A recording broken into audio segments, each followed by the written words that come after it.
Setelah 10 tahun, Bruno Mars kembali datang ke Indonesia untuk menggelar konser besarnya. Selain untuk menghibur, kedatangan musisi internasional juga dimanfaatkan untuk meningkatkan perekonomian suatu negara. Seberapa besar pengaruh konser musisi internasional terhadap pergerakan ekonomi? Apa saja benefit yang dihasilkan? Saksikan diskusinya bersama redaktur Detik Pop dalam editorial review. Dalam Indonesia Detik ini akan membahas 11 warga Jawa Barat yang menjadi korban tindak pidana penjualan orang atau TPPO akibat rayuan kerja menjadi admin perusahaan keuangan digital di Thailand. Menghadirkan Direktur Perlindungan WNI Kementerian Luar Negeri RI, Juda Nugraha. Apa saja usaha pemerintah untuk menyelamatkan para korban? Ikuti diskusinya dalam Indonesia Detik ini.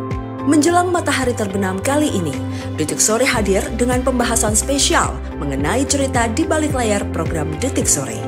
Penasaran ada apa di sore hari ini? Ikuti cerita lengkapnya hanya di Sunset Talk. Ikuti juga berita-berita Detikcom lainnya serta pergerakan pasar menjelang penutupan IHSG hanya di Detik Sore sesaat lagi. Detik Sore, nggak cuma hore-hore. Menyebalkan, udah gue bilang gak usah lebay. Hai, halo selamat sore Detikers. Hai Anita Mae. Apa Edo? Kok marah-marah sih? Iya sebel abisnya ada begitu-begitu. Apa yang begitu-begitu? Itu kenapa tadi ada cuplikan-cuplikan itu? Kenapa emangnya dengan cuplikan? There's nothing wrong with that.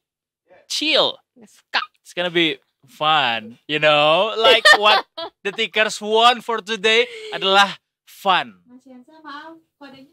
Iya, tolong ya Mas Yansa kodenya kedengaran nih sampai on air. Mas Yansa tolong jangan kodein orang ya. Ini istrinya Mas Yansa harus tahu. Apaan Kalau tuh? tiap hari tuh orang minta dikodein sama Mas Yansa. Oh, Cewek lagi selalu yang minta. itu kode yang positif kayaknya kalau yang itu ya. Bukan? Enggak juga. Wah bahaya nih. Udah hari Jumat nih. Iya, ada apa nih di hari Jumat, Dok? Jumat tuh biasanya identik dengan akhir kan. Akhir pekan Akhir gitu. pekan, jelang akhir pekan. Akhir cerita cinta juga bisa. Emang di hari Jumat kalau mau putus mah putus aja, nggak usah pakai nunggu Nggak Jumat. nunggu Jumat ya. Enggak, bisa jadi ditunggu Jumat, nunggu pekan.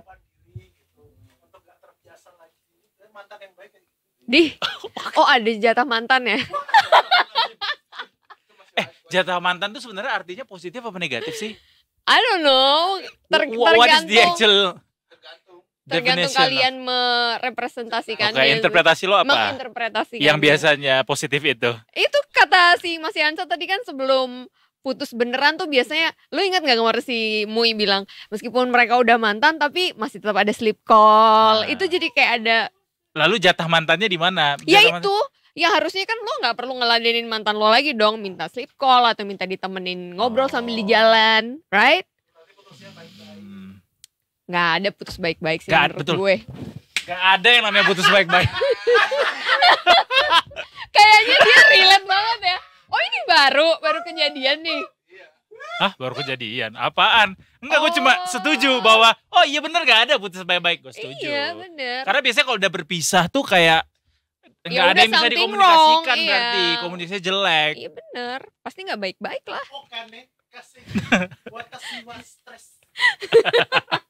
Kemarin itu lagunya dinyanyiin di MTV VMS sama Megan Thee Stallion. Oh iya, itu Lagunya juga dia ternyata ya? si itu juga menang, si siapa Espresso, Sabrina. si Sabrina. Si Yeah. so Look at cute. that, Dia kecil, mungil, Iya imut. betul. Tiba-tiba dia Oh buka my gini. God. Habis cium alien kan? Iya. Pacarnya. Nggak tahu. Kok dia lebih tahu pacarnya Sabrina daripada Sabrina sendiri sih? Siapa? Pacarnya cowok apa cewek? Cowok dong. Oh. Ini juga yang ngagetin. Ini idola lu. Britney Spears. Why? Komentar soal Sabrina Carpenter. Oh really? Dia bilang apa? Kayak orang gila komentarnya. Sorry banget ya fans-fansnya Britney Kenapa Spears dia ya. bilang apa? Karena dia bilang harusnya Sabrina Carpenter tuh nggak cium alien di situ, tapi beneran cium perempuan gitu. Dia bilang gitu. Terus seperti ngomongnya di video kayak klipnya gitu. ngelantur gitu. Iya betul. Kan Ada gitu juga beda. Carpenter jadi raja.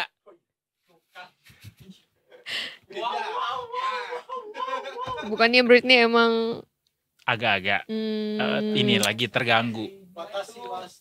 Mungkin itu. Gitu terganggu. Mungkin seperti itu. Mudah-mudahan Detikers nggak ada yang terganggu ya, kesehatan mentalnya, dompetnya, amin, akalnya. Amin. Justru di pertengahan bulan ini kita berdua Detikers kita mau memberikan semangat lebih buat Detikers semua karena ada yang ngasih tahu bahwa ekonomi kita tuh bisa tetap terjaga di angka 5% walaupun global tuh lagi gonjang-ganjing. Halus sekali. Luar biasa. Udah dibilang jangan semangatin aku gak mau disemangatin. Mau ekonomi naik 5% kek, 10% kek, gak mau aku semangat. Kalau aku gak semangat ya gak semangat aja. Ya udah gak semangat aja. Ya udah, mudah-mudahan yang dibilang sama Pak Erlangga bisa semangatin kita yang lainnya ya. Dan sambil berharap Anita Maya bisa terjaga semangatnya. Terpupuk semangatnya. Karena Pak Erlangga nih Detikers. Pak Erlangga buka-bukaan soal strategi pemerintah jaga pertumbuhan ekonomi Indonesia di level 5% bahkan lebih katanya sampai dengan akhir tahun. Dicatat nih ya, katanya sampai lebih dari 5%. Strategi ini dipaparkan waktu rapat kabinet di IKN. Yang pertama caranya adalah jaga inflasi supaya nggak naik pesat. Kemudian kebijakan yang bisa mendorong pengeluaran dari masyarakat kelas menengah.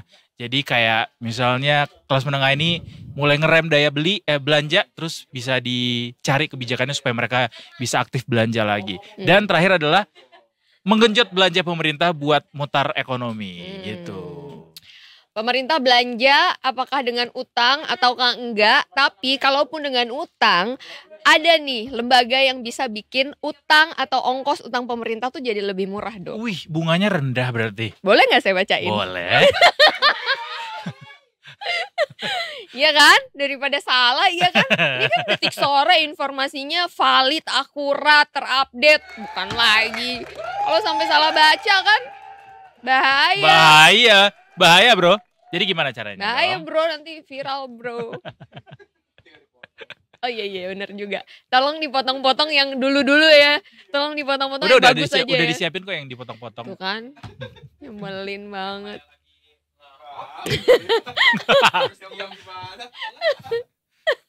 Ada pokoknya, ada hari ini. Oke, gue bacain ya. Jadi lembaga jadi Bos BI ini menyebut lembaga ini nih yang bakal gue bacain ini bisa bikin ongkos utang negara atau pemerintah itu jadi lebih murah.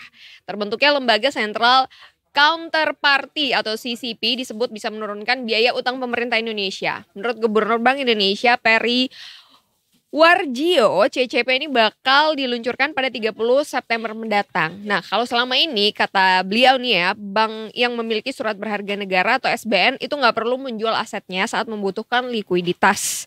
Nanti mereka bisa melakukan transaksi repurchase agreement. Meskipun gue belum paham banget ya mengenai repurchase agreement, nanti boleh kita tanya sama Edo. Gue bacain aja dulu ya. Nanti gue mau curhat habis ini. Iya, silakan. Okay. Silakan. Kalau gue quote nih ya, ujung-ujungnya kita insya Allah juga akan menurunkan biaya utangnya pemerintah katanya. Karena SBN yang selama ini bank beli dimiliki sendiri paling repo. Repo itu repurchase agreement itu tadi ya. Yang tadinya satu counter ini akan di-pool. Nah apalagi tuh di-pool tuh ya. Kata beliau dalam rapat kerja Komisi 11 DPR RI di Senayan, Jakarta. Beliau juga menambahkan nih Detikers, agunan itu akan dipulkan menggunakan infrastruktur yang sama sehingga volume transaksi jadi lebih besar.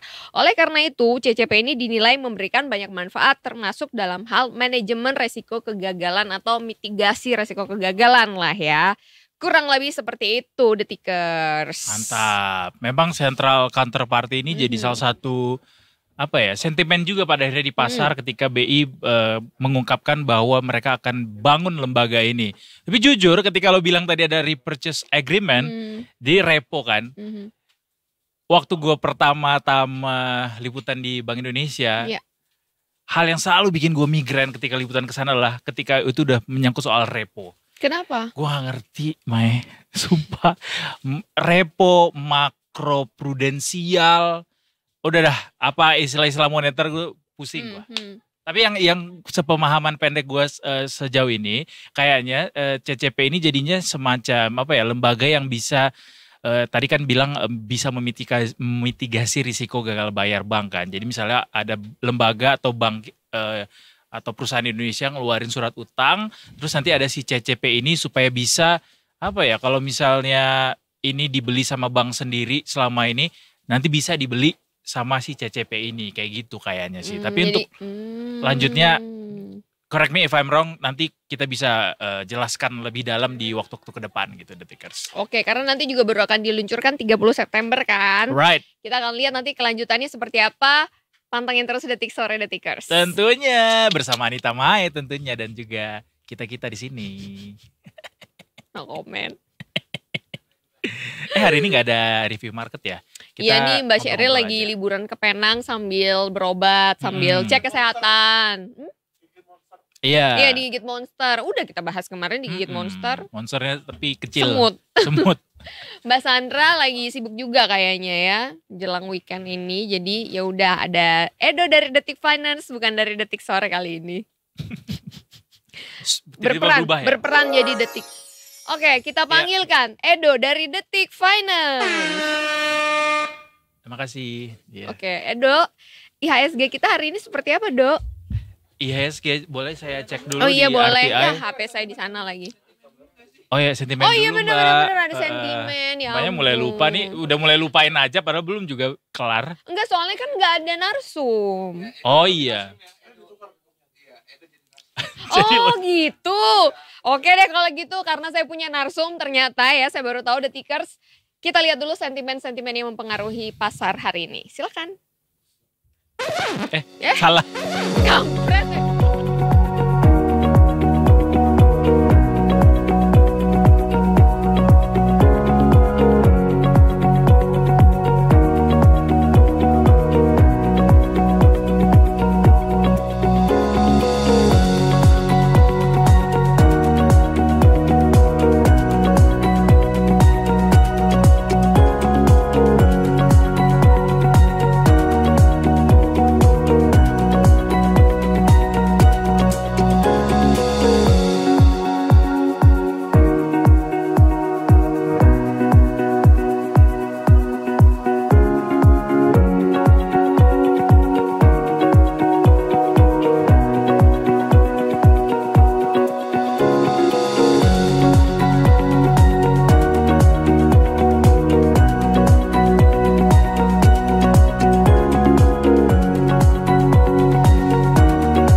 Oke Detikers, itu dia beberapa sentimen pasar yang mempengaruhi pasar modal kita hari ini jelang akhir pekan. Apakah ada profit taking yang dilakukan dan menyebabkan IHSG jadi merah hari ini? Tapi kayaknya enggak ya, hari ini kayaknya IHSG dibuka hijau juga nih, kayaknya cukup oke juga hari ini. Tapi untuk mengetahui lebih lengkapnya, narsum saya sudah datang. Edo kebetulan lagi ke toilet dulu, nggak apa-apa ya Detikers ya, sama saya aja dulu. Saya ya lumayan bisa lah, tipis-tipis bisa oke lah nanya-nanya narsum yang ini. Ya langsung aja kita panggilkan Mas Justin dari Detik Finance. Halo Detikers semuanya. Halo Mae. Karena Mas Justin ini kita import langsung gitu ya dari California. Yeah, I am. Jadi I just landed this morning from LAX. oh LAX. Yes. Oke. Yes. So it's, I think it's a bit rough. yeah, I think we're going to talk in English just for this segment, okay? Yeah, sure. Okay. What do you think about IHSG today? Our stock market for today. Yeah. Did you mean IHSG is stock market? Yeah, stock market. No, I mean our audience, our viewers are Indonesian. All right. So they might be more understand if I say IHSG rather than I I say see. market stock, or see. I just forget. I just want to say I love you, everyone. Iya. Iya Boleh gitu. kita kembali lagi ya. Iya. Berhubung saya tuh punya kakek berdarah Indonesia, Oke. jadi saya sedikit tahu bahasa Indonesia. Jadi kamu dinaturalisasi kapan? Iya, naturalisasinya kapan? Pasportnya masih biru. Apa yang membuat kamu mau datang ke Indonesia di rumah atau di mempelajari kultur ekonomi ini darah nenek moyang kamu? karena saya tahu di Belanda itu kan salah satu negara yang membangun ekonomi Indonesia sebelum Indonesia merdeka. Jadi saya curious gitu untuk ingin tahu juga gitu ya. apa yang sebenarnya sejarah yang dibikin sama Belanda sehingga Indonesia bisa kayak gini sekarang. Gitu. Apa sejarah yang sudah dibikin Indonesia, dibikin Belanda di Indonesia salah satunya? Korupsi. Tahu nggak kamu? Tahu nggak kamu? Tahu nggak teman-teman semua?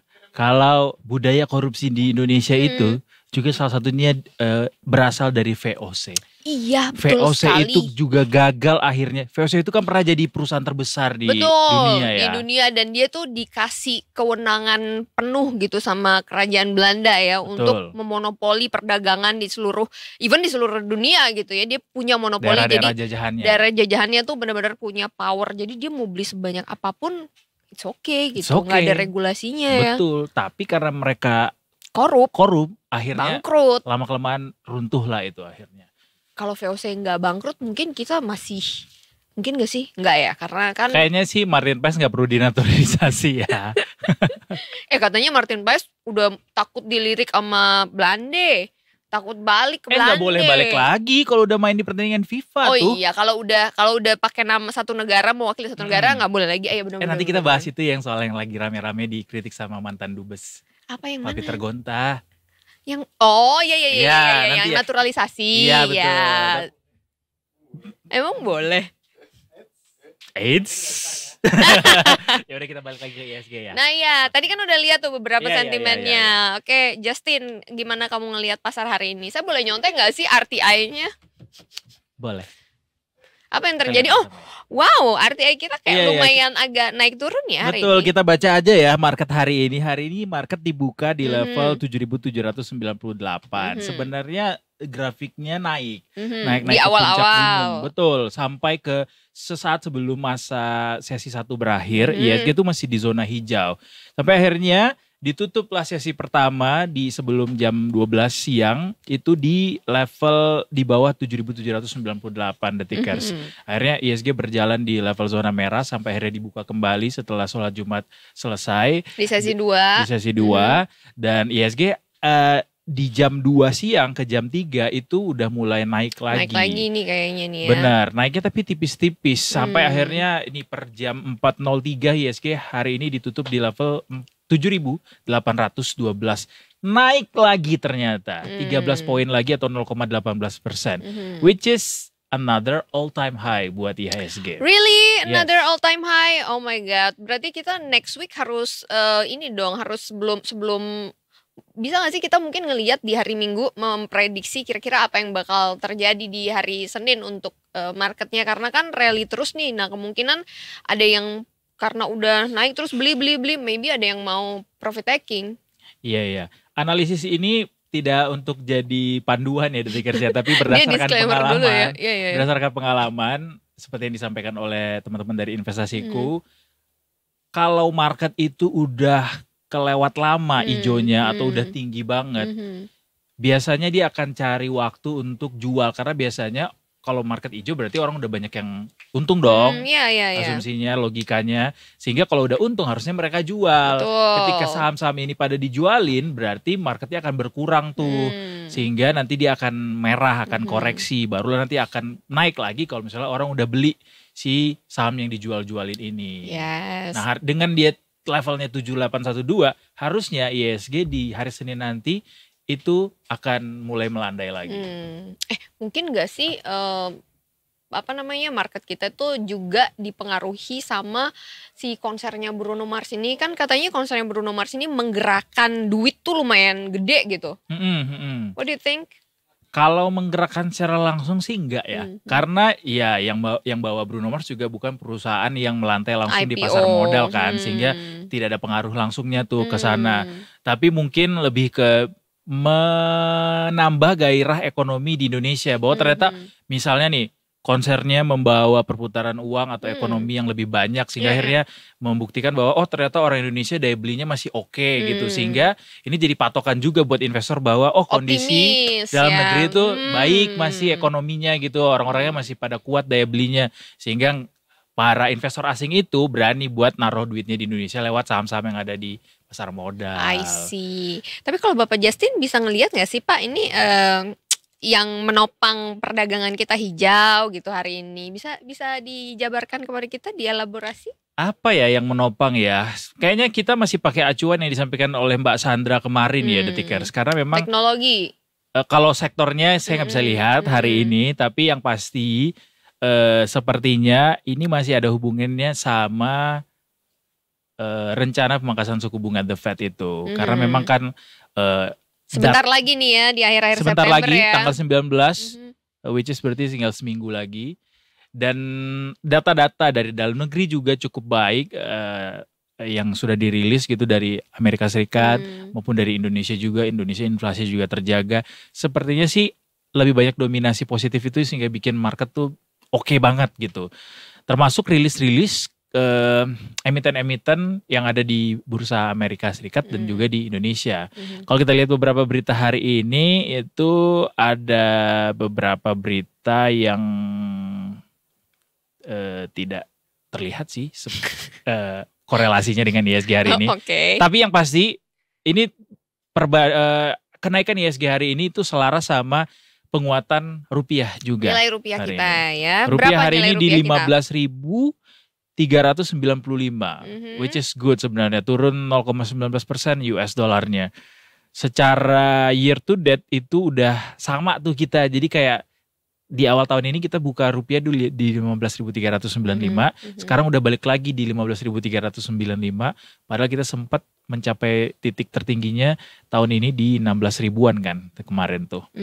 Mudah-mudahan ya rupiah saat ini adalah titik fundamentalnya, jadi ya ini adalah positive side untuk ekonomi kita.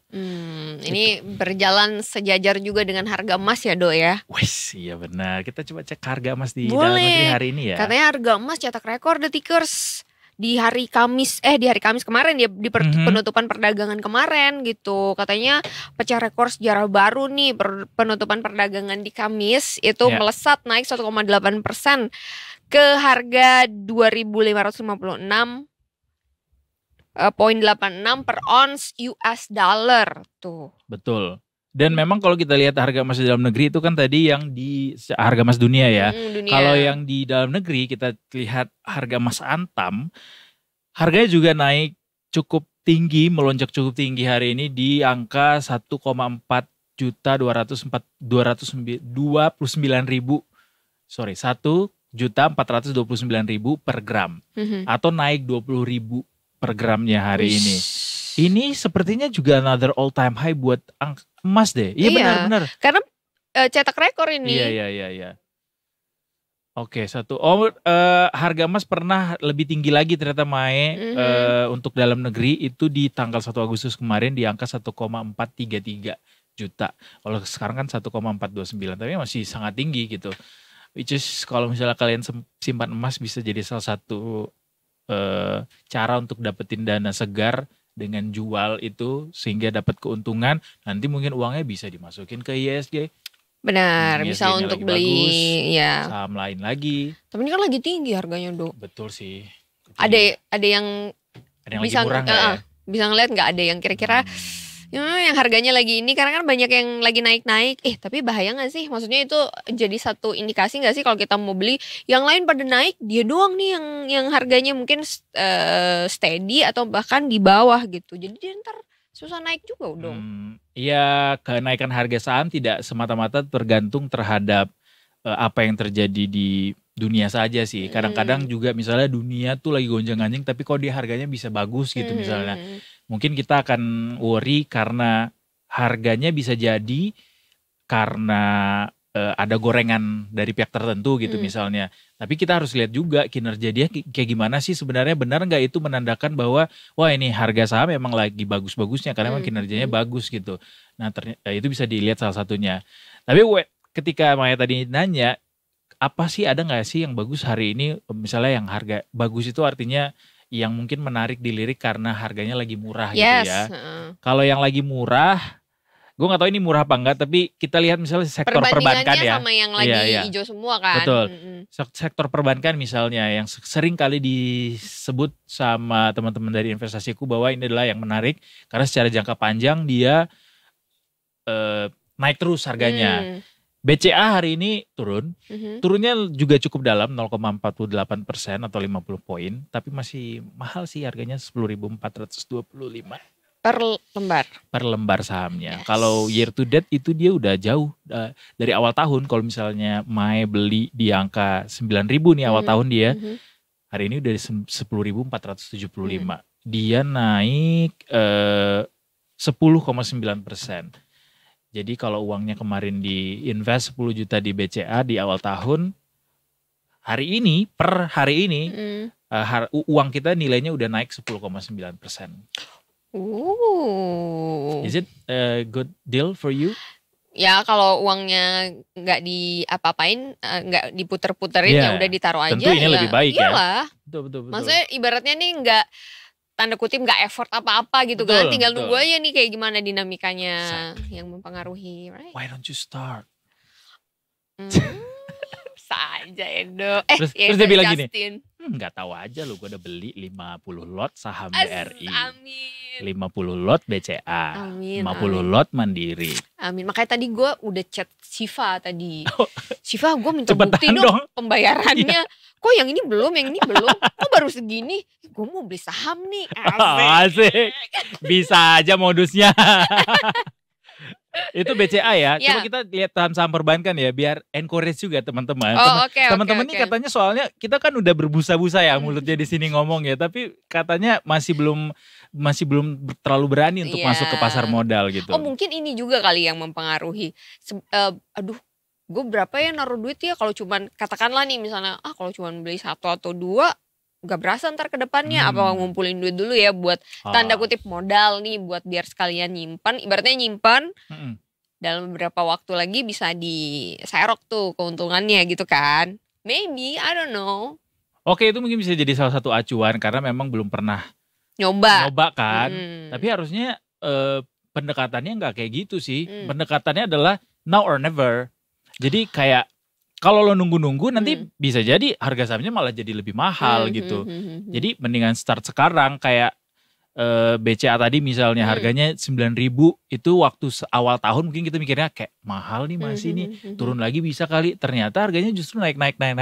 Sekarang udah 10.900-an. Yes. Kayak gitu. Jadi Iya, betul. Nah itu dia yang tadi. terbaik adalah sekarang. Benar, itu dia yang gue bilang tadi. Jadi kita taruh, kita nunggu aja nih dinamikanya bakalan ada apa. Kalau misalnya memang bagus dan saham yang kita pilih juga saham yang secure gitu Iya, kan. betul. Itu bisa jadi Stabil perusahaannya. stabil gitu. Jadi itu bisa jadi keuntungan di beberapa bulan ke depan atau mungkin beberapa tahun ke depan, tergantung tujuan investasinya apa. Mau kapan ditariknya, apakah 3 tahun lagi buat biaya nikahan, apakah 5 Itu tahun siapa lagi ya? buat beli rumah. Itu siapa ya? Tapi kan berarti 3 tahun lagi. Tapi kan kita tuh cuma berarti bisa 3 tahun berencana. lagi. Iya, kita tuh cuma bisa berencana. Misalnya aku akan tanam saham di saham emiten apa gitu karena untuk 3 tahun lagi aku berencana menikah. Tapi kan rencana itu cuma milik kita, tapi yang menentukan adalah dia. Jadi putus nih, nggak baik-baik. Udah lama. Ayo, ini udah Lah, gua bilang 4.15, apa kita udah juga boleh tadi. break loh. Ini udah 4.15. Jadi gimana? Baik-baik. Baik-baik. Ini masih ada kok kontaknya di sini. Tapi kok saya nggak bisa ngelihat PP-nya ya, berarti di blok ya. Oh my god, kamu di blok Edo? Oh orang sini. Bukan, Oh, bukan. Oke. Oh, Iya, udah orang ada ini. PP-nya. Berarti Coba lihat nih. Gini, kita ketemu lagi di segmen selanjutnya dan gini Tikar. dong, gini dong. Jangan. Kayak si Mui kemarin kan cuman gini doang gitu. Ya Lihat nggak tuh apa-apa lah ini dia. ke gue jangan ke kamera. Ini udah jadi istri orang. Ke gue aja. Ke gue kalau aja. Gak usah ke kamera. Dia juga gak nonton juga sih kayaknya. Kalau dia nonton berarti dia masih cinta sih sama lo. Belum, orang Ya mau udah. lihat lo. Iya apaan gak kelihatan mukanya. Iya ya makanya orang ini doang yang gue punya Ya fotonya. buka zoom gitu loh. Ya Allah. Orang patung, masa lo suruh gue lihat patung? Oke. PP-nya dong di zoom gitu. Detikers, udah ya, silakan. Oh jadi saya kan masih jadi Justin. Oke Justin, terima kasih untuk pencerahannya so hari good ini. to have you here. Iya. Harusnya saya dong. Kebalik dong. Thanks for Harusnya having me. saya Thanks for having iya. Of course, it's our pleasure. Please come yeah. back again, maybe next time. Yeah, I will be. Yeah, so do you. Oh, oke, thank you. Kenapa lu yang Apa dia ngereok ya? Iya, nggak tahu nih kenapa ya. Iya, Biasa iya. aja, Ale. Yaudah Detikers, we'll be right back. Setelah yang satu ini kita masih ada yang menarik lainnya. Tentunya hanya di Detik Sore, nggak cuma. Ore. Ih, kamu tahu tagline-nya? I know. Ih, hebat loh.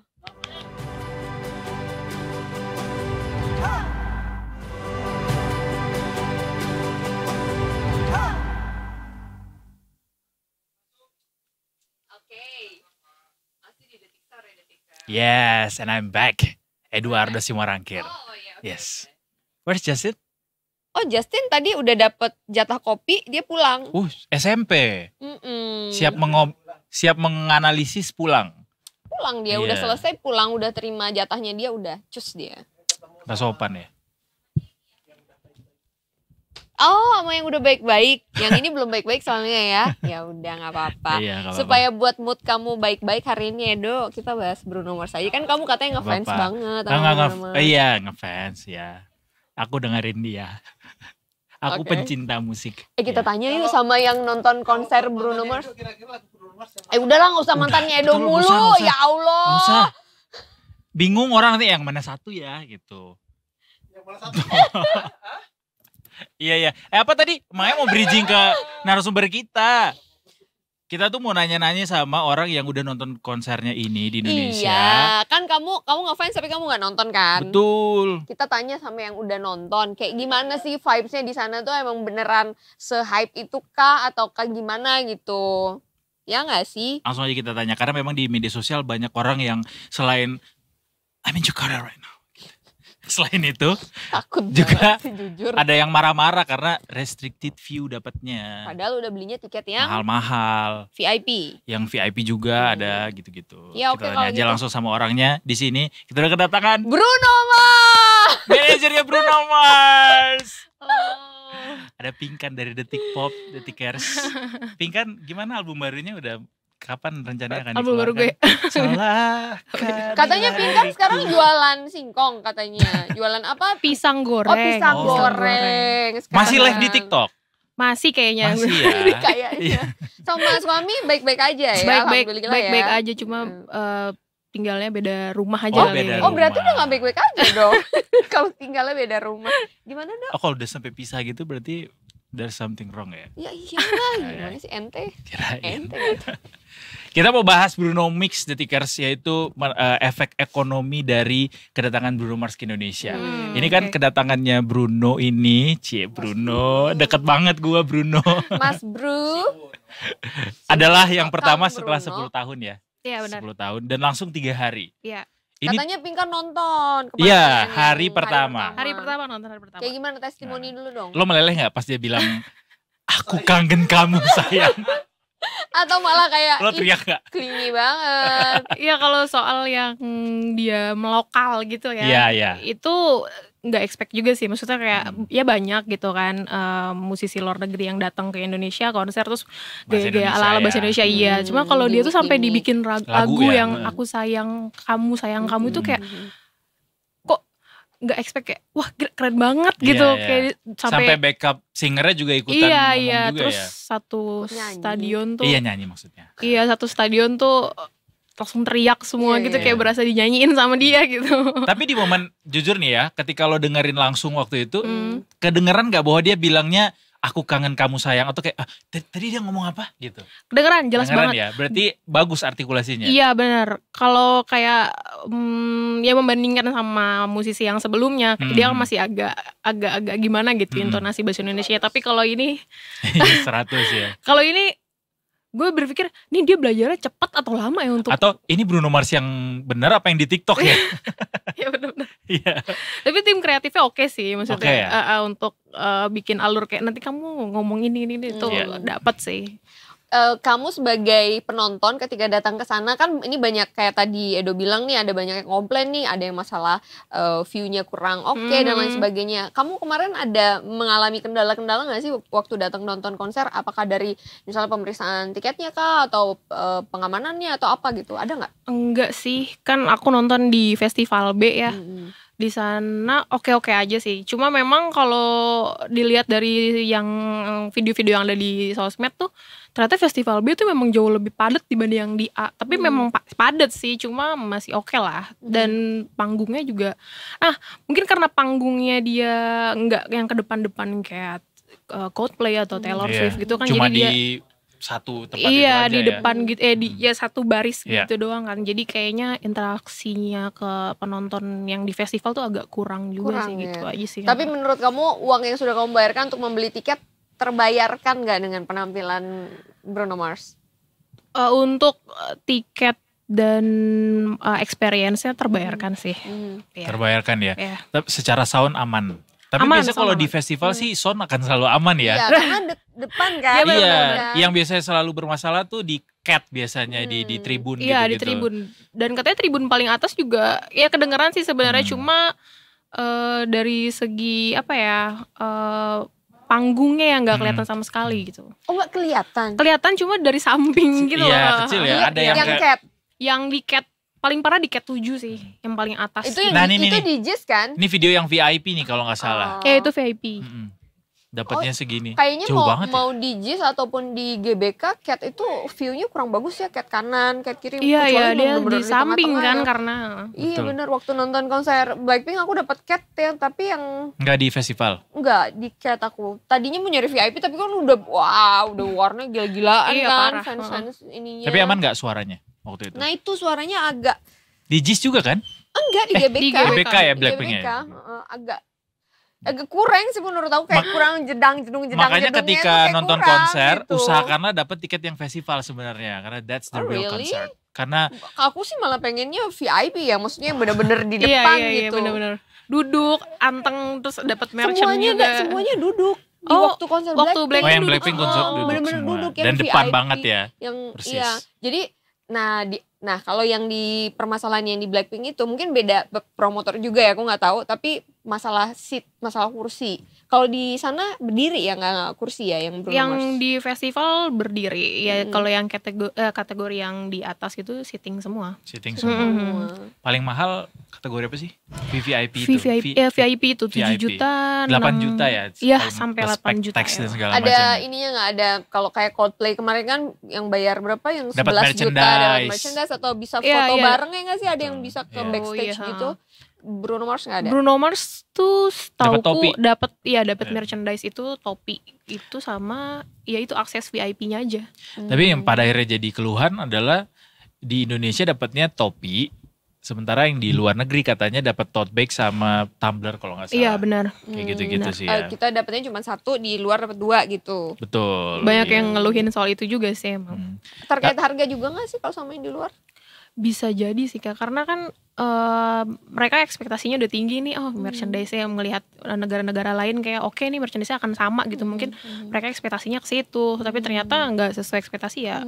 Banyak Harga mana yang lebih mahal? Indonesia apa yang terakhir Singapura kan dia? Apa yang Bangkok? Coba perbandingannya yang mana lebih mahal? Oh, let's say festival deh, untuk ukuran festival.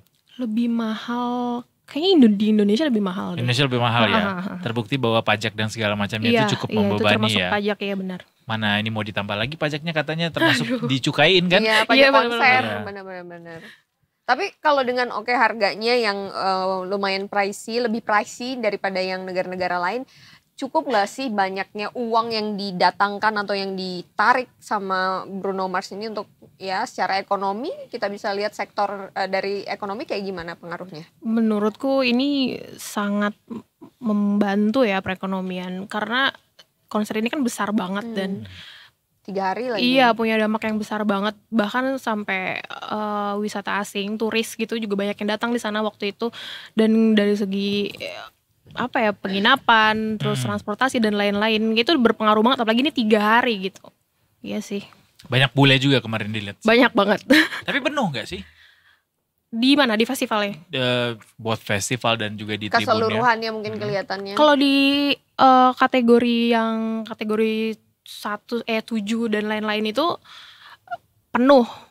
Meskipun ya nggak semua penuh sih, tapi maksudnya ya mostly penuh lah. Terus kalau di festival, kayak di festival A lebih lowong gitu ya.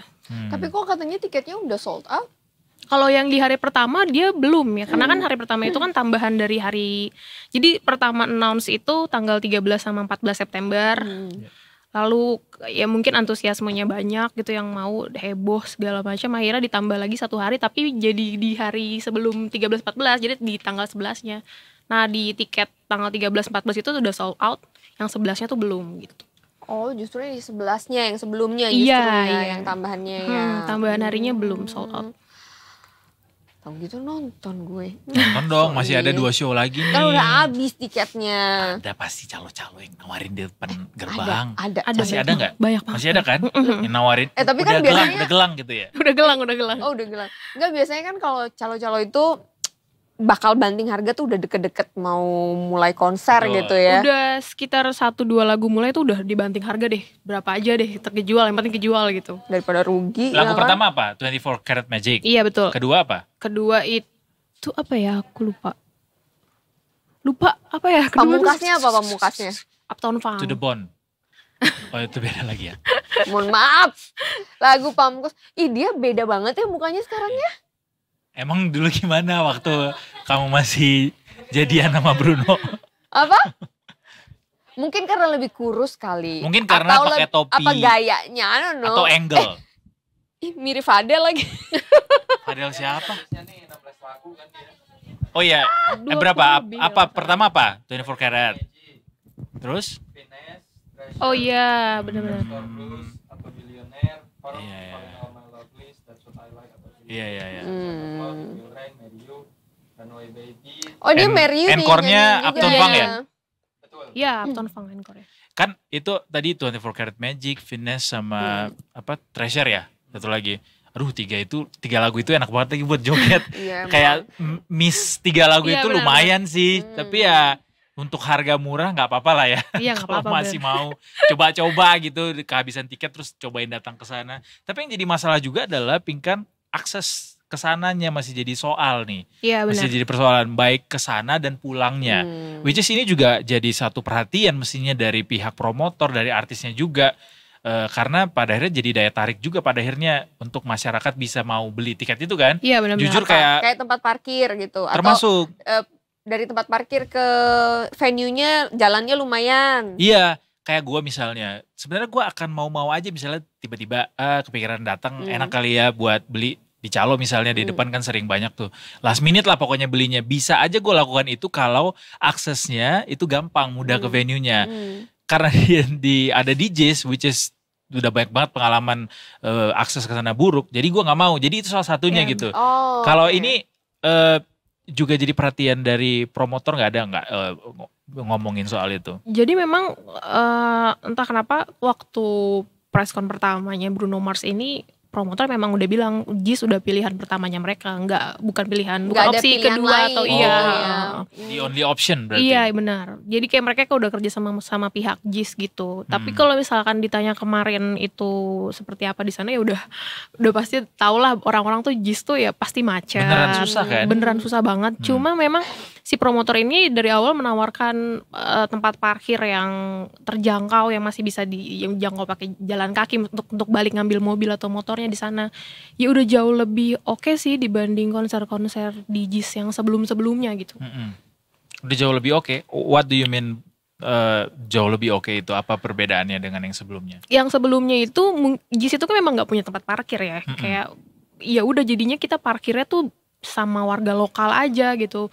Banyak dari mereka yang maksa kayak oke parkir di sini aja, parkir di sini gitu. Oh ada parkir Liar gitu ya yang mengakibatkan jalanan jadi macet gitu kan, parkir mobil di tengah jalan gitu tuh banyak banget tuh dulu. Dan sekarang banyak promotor yang akhirnya kayak kerja sama Ancol di parkiran di Karnaval Oh, Ancol. nyediain Jadi kantong-kantong iya, parkir gitu iya, ya. kayak gitu sekarang. Termasuk Bruno Mars kemarin. Tapi di JIS-nya memang nggak ada kan? Di Jakarta emang nggak Karena ada. memang kayaknya itu stadion disiapkan untuk diakses sama transportasi umum aja Iya, ya. iya.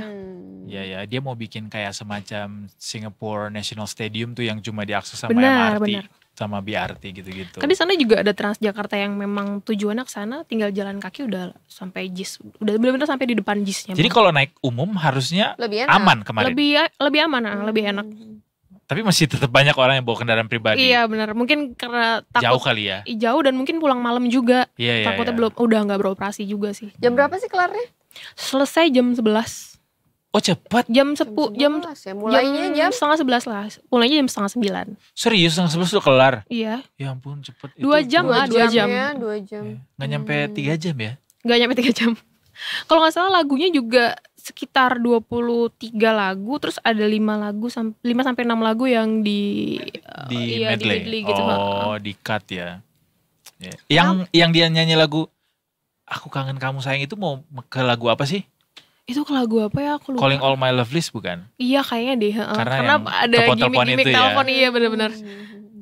Cuma memang karena ya panggungnya yang konsepnya dia sih memang ya, panggungnya yang kecil gitu, menurutku jadi yang di festival pun juga heboh, mau rebutan mau ngerekam gitu kan, ya mau ngabadiin momen, jadi ya lumayan nggak kelihatan sih, geser-geser dikit baru kelihatan kayak gitu.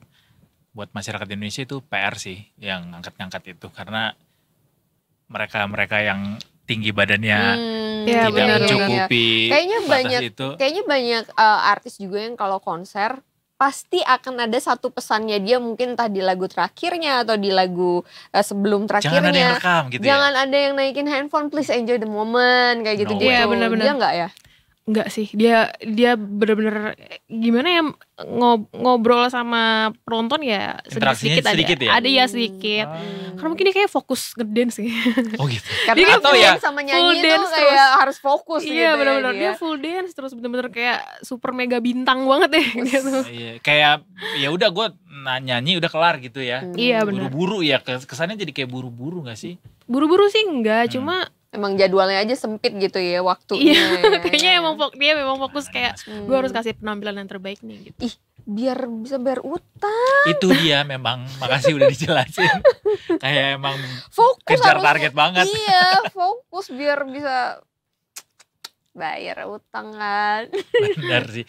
Dengan Dia tapi ada jadwal lain nggak? Maksudnya selain konser, dia ada kayak jadwal kemana between ya? in between konser gitu. Setahu kayak nggak Main ada atau deh. apa nggak ada gitu. dapat Nggak ada. gosip-gosip underground dia Nggak ada. rencana mau kemana. Dia nginep di mana sih? Maksudnya banyak yang tebak-tebak di Pullman gitu kan, dekat ke Oh. Jakbar gitu. Nggak tahu sih tapi kalau Di jalan Menurut gue dia tinggal di Tokyo Riverside apartemen ya, di Peak terdekat. Oh, di mana rumahnya? Bestie dia ya. Oh, rumah Bestie. Rich Brian di Peak. Atau di rumah Pak Ahok juga di Peak. Livi Renata juga di Pik. Banyak. Semua ya yang satu rumpun itu ya. Iya.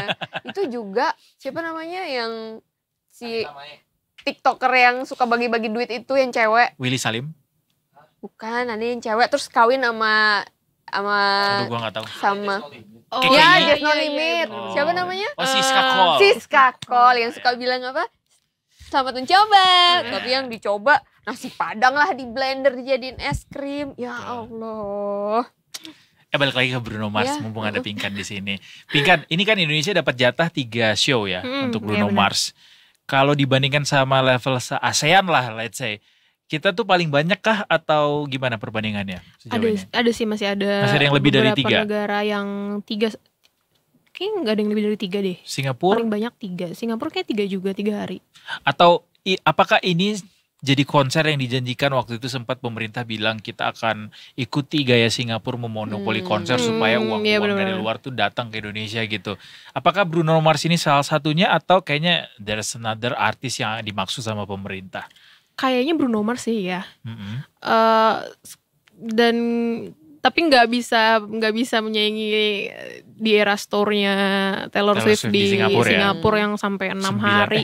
6 hari ya? 6 hari. Coldplay juga. Iya, itu kayaknya belum bisa untuk nandingin itu sih. Tapi ini udah oke lah, karena menurutku kayaknya kita juga udah mau ke arah sana nih, mendatangkan banyak bintang-bintang dunia. Kayak next ada Green Day, ada Maroon 5 Betul juga ya. kan. Tiba-tiba tahun banyak depan. banget artis luar Iya, yang datang ya. bener. Setelah gengsi yang diperebutkan dengan di erasnya Iya, Taylor bener. Swift di Singapura itu. Iya sih, tapi yang kantong kita yang gak siap. Mana harga-harga lagi pada mahal, gaji gak naik-naik. Karena targetnya orang luar, Dok. Oh iya betul, bukan Anda. Bukan Kami yang Anda. inginkan adalah dolar. Yang mereka inginkan adalah mendatangkan uang-uang dari luar. Itu datanglah uang gitu. Tapi kan, itu nggak bisa keinginan jadi mereka. datang kalau misalnya konser itu juga digelar di negara lain. Kalau Green Day dan Maroon 5 gelar nggak waktu yang bersamaan dengan jadwalnya ke Indonesia? Green Day iya. Ada di selain Maroon Indonesia. 5 juga kayaknya iya deh. Berarti nggak cuma Indonesia kan? Karena memang dia Asia. Kalau Green Day World Tour, tapi aku yakin ada Indonesia. Ada selain Indonesia di situ. Kalau Maroon 5 kayaknya Asia deh. Asik, nggak cuma Indonesia. Nggak cuma Indonesia. Dan cuma sehari juga anyway ya. Iya. Oh, kalau Maroon 5 tuh kayak di Bangkok juga ada deh. Di Bangkok. Bangkok, di Manila ada. Lastly, menurut lo apalagi yang perlu dilakukan Indonesia supaya bisa meniru apa yang dilakukan Singapura dengan bisa katakanlah memonopoli, walaupun kata-katanya gue kurang suka sih memonopoli itu, memonopoli konser supaya bisa narik banyak dana dari luar masuk ke Indonesia. Apalagi yang perlu dibenahi, Pinkan? Kayak misalnya harga akomodasi, harga transportasi. Maksudnya kalau kita lihat nih ya, kalau harapannya datang ke Indonesia kan dari luar pasti turis asing akan nyari akomodasi dong, Iya, transportasi dan lain sebagainya. Maksudnya kalau mencontoh nih ya, kayak yang gelaran internasional kayak di Mandalika gitu loh, Iya. kan akhirnya yang sekarang pun ya tetap laku-laku aja sih di hari race-nya, di hari race utamanya. Tapi 2 hari kayak di kualifikasi, terus juga di sprint race-nya itu Sepi ya? kurang, sepi karena katanya akomodasi di sana dan transport ke Lombok tuh jadi mahal banget Iya, benar, gitu. Nah, kalau yang di konser di Jakarta ini ada nggak ngaruhnya ke situ? Sebenarnya kalau dari kurangnya ya di Indonesia, menurutku untuk konser lebih ke perizinan aja sih. Kalau untuk transportasi udah oke banget. Kayaknya Jakarta juga udah jadi ikoniknya hiburan gitu. Konser Jadi pasti di Jakarta. harga transport akomodasi itu nggak terlalu berpengaruh ya. Enggak. Dan izinnya aja paling. Izin apa nih maksudnya? Izin penyelenggaraan acara, karena kan beberapa waktu lalu juga Presiden Jokowi juga sempat bilang ya kan, perizinan di sini tuh ruwet gitu. Dan ya memang itu sih yang harus diperbaiki. Perizinan ini bikin harga produksi jadi makin mahal gitu. Betul, itu termasuk Dan berpengaruh ke tiket. berpengaruh ke tiket. Maksudnya ribetnya itu ini apa, dari misalnya satu pihak dari sini ke sini lagi gitu. Banyak pihak yang Iya, harus jadi didatengin Banyak gitu. layer ya. Iya, jadi kan kayak kalau kita mau bikin satu acara gitu kan kita harus ada perizinan tempat, terus perizinan apa ya dari keamanan, Jatah transportasi preman. dan lain-lain kayak gitu. Nah, itu tuh yang lumayan susah sih, dan ya memang sulit banget gitu. Sempat ngobrol juga sama beberapa promotor, memang itu selalu yang Itu mereka soal keluhin perizinan ya. Iya, benar, Pajak perizinan. juga nggak ini keluhkan? Pajak juga kayaknya. Pajak juga. Bener-bener. Ya makanya itu jadi alasan mereka juga kadang bingung gitu mau ngasih harga tiket berapa, dikasih harga tiket segini, banyak yang teriak mahal, tapi mereka juga butuh pemasukan juga gitu kan, karena Itu memang nggak ada apa-apa regulasi mahal. kayak misalnya kalau orang Indonesia karena dealer di Indonesia harganya special price nih, kalau yang di luar kena charge tambahan gitu, nggak ada ya? Nggak ada sih kayaknya. Jadi kita juga kena target berarti yang di dalam ya, padahal targetnya yang di Yang luar. di luar, Jadi makanya. kita kena juga nih ya. Harusnya dibedain ya, harga tiket buat WNA sama WNI beda ya. Kayak Jadi masuk subsidi ke silang gitu. iya, kayak masuk ke tempat pariwisata gitu Betul, ya. kayak Iya, Iya, benar benar-benar. tiketnya nggak boleh, itu namanya diskriminatif. Kalau konser nggak bisa kayak gitu kayaknya. Oke deh, terima kasih banyak Yes. Pinkan. So good to hear your story about Bruno Mars concert yang kemarin kejadian. Hari ini, malam ini berarti show kedua. Show kedua sama besok Datang show lagi ketiga. Enggak Nggak liputan ke sana. liputan ke sana. Ketiga Meminta juga tiket nggak. ya, meminta Ketiga tiket juga ya. Kalau nggak liputan, kalau ada jatah liputan, gue pergi nih sekarang liputan ke sana. Oke deh, Detikers, itu dia tadi obrolan kita barengan sama Pinkan soal kedatangan Bruno Mars dan efek ekonominya.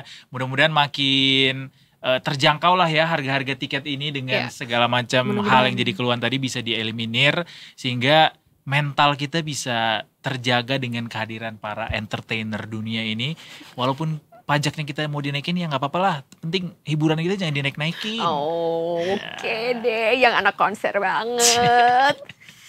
Abis ini kita mau berkelana ke daerah lainnya di Indonesia. Kemana? Tapi nanti aja kita sebut. Karena kerap kali kita ingkar akan janji itu. Saat lagi Detikers tetap di Detik Sore. Gak cuma, hore-hore. Thank you Pinkan.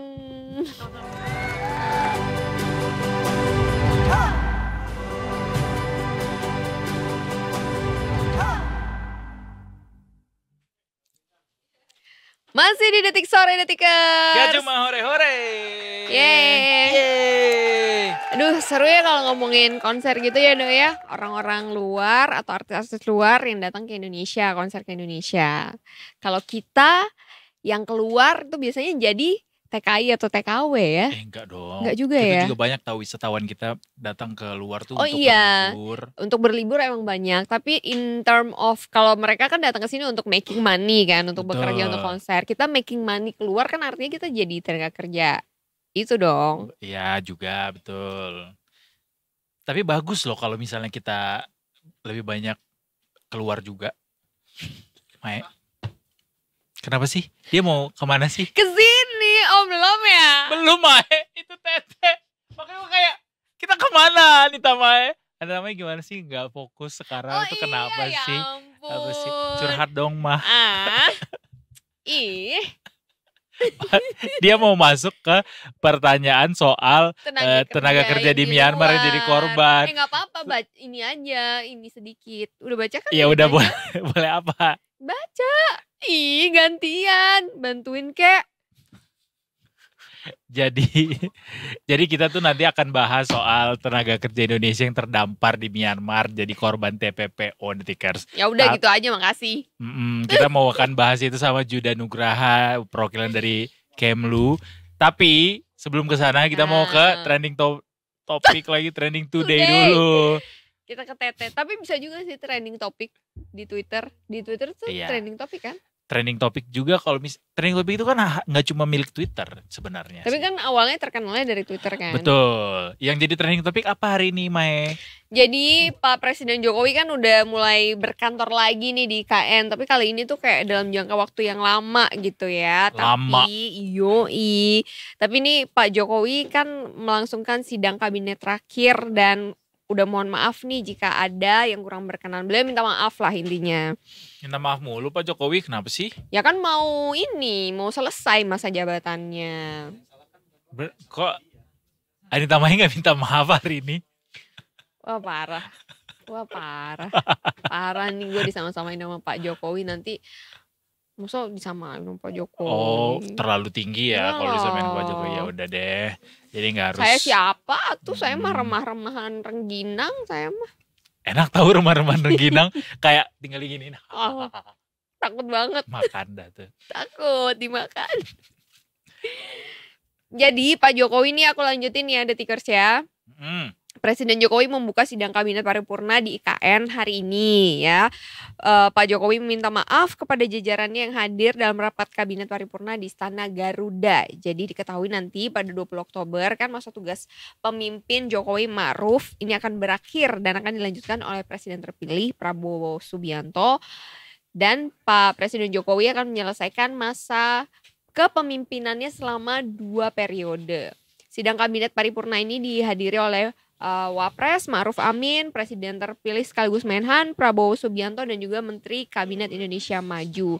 Beliau mengucapkan terima kasih dan juga tentunya minta maaf juga kalau ternyata selama masa jabatan beliau gitu ya ada hal-hal yang kurang berkenan. Ya, that's the point sih sebenarnya intinya.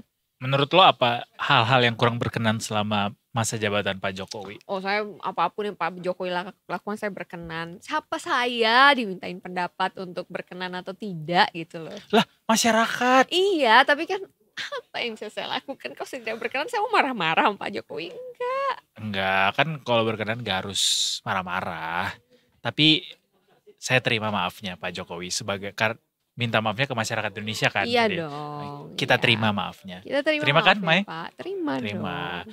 Tapi Pak Jokowi selain minta maaf juga minta jaga daya beli dan juga stabilitas ekonomi Indonesia, Detikar. Jadi nggak cuma maaf yang diminta, tapi juga daya beli dan juga stabilitas ekonomi minta untuk tetap dijaga.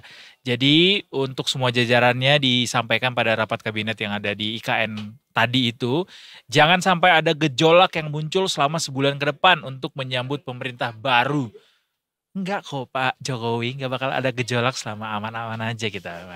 Dia juga menekankan agar semua pihak bisa menjaga daya beli masyarakat, inflasi harus dijaga dengan baik, pertumbuhan ekonomi juga harus dijaga dengan baik momentumnya. Itu dia. Itu berarti pesannya tembusannya ke Menteri Perekonomian, Menteri Yang Perindustrian.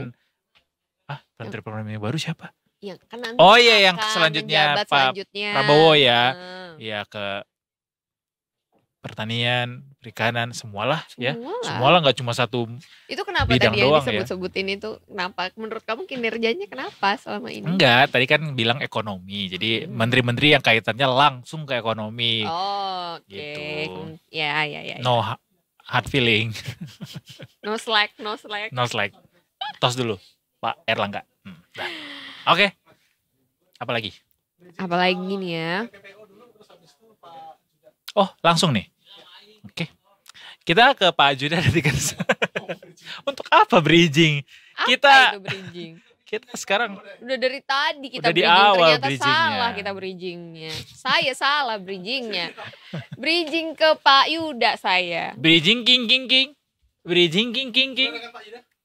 Sudah bersama Pak Yuda kita? Sudah? Sudah. Oke, baiklah langsung Mari saja. kita sapa Kita Pak bergabung Yuda. dengan Pak Juda, tapi bukan Juda Keling ya, beda dong. Juda Nugraha, Direktur Pelindungan WNI Kementerian Luar Negeri Indonesia. Selamat sore Pak Yuda. Selamat sore, Mas Edo, Mbak Mei. Widih, Ya, terang benderang sekali dan Ya. segar sekali kelihatannya Salam sore sore. ini. Apa Rahasianya kabar, apa Pak? Pak Yuda? Ya, walaupun kasus tidak pernah turun gitu ya, tapi kita tetap semangat Tetap membantu Oh, warga. Oke, baik. Oke, semangat membantu warga. Kalau sejauh ini seperti apa penanganannya Pak Yuda terkait dengan 11 warga Kabupaten Sukabumi yang jadi korban TPPO yang terdampar di Myanmar nih? Sejauh apa? Ya, terima kasih Mbak Mei, Mas Edo. Dapat kami update bahwa pengaduan dari saudara-saudara kita yang dari asal Sukabumi ini sudah kita terima sejak tanggal 26 Agustus yang lalu. Mereka didampingi oleh teman-teman SPMI melakukan pengaduan, dan segera setelah kita menerima informasinya, kita koordinasikan dengan KBRI Yangon.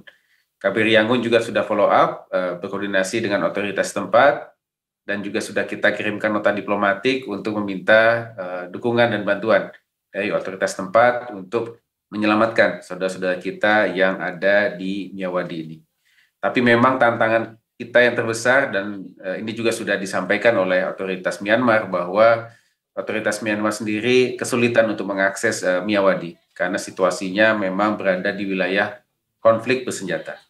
Nah, oleh karena itu kita juga menjalin komunikasi informal dengan berbagai macam pihak untuk bisa turut membantu menyelamatkan warga negara kita secepatnya keluar dari Miyawadi.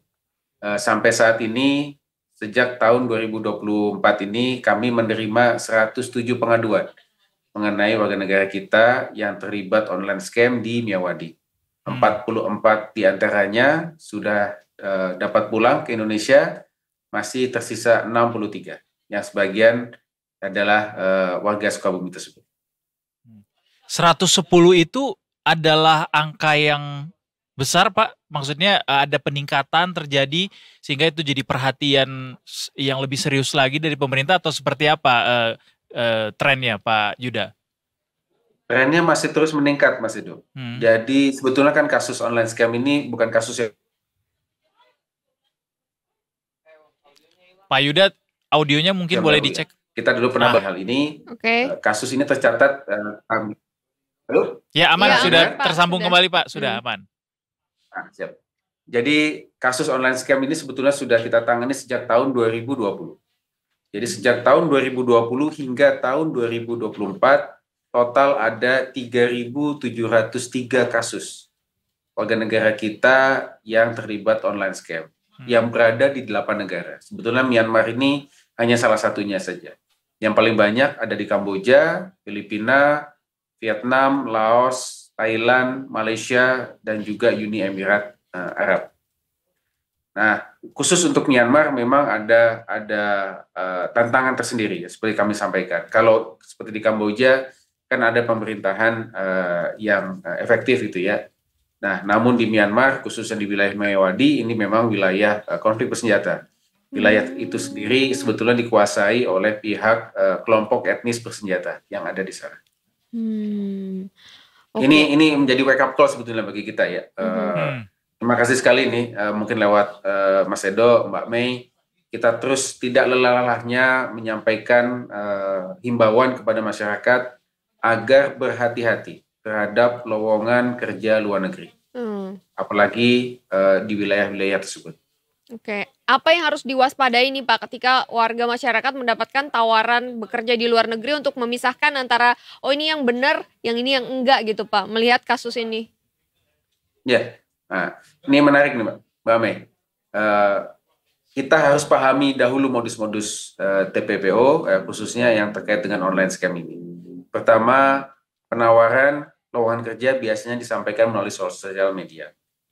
Kemudian menawarkan gaji tinggi antara 1.000-1.200 US dollar, sekitar 18 juta, 20 juta, namun tidak meminta kualifikasi khusus. Harusnya kita bertanya nih ya, kita kritis ya.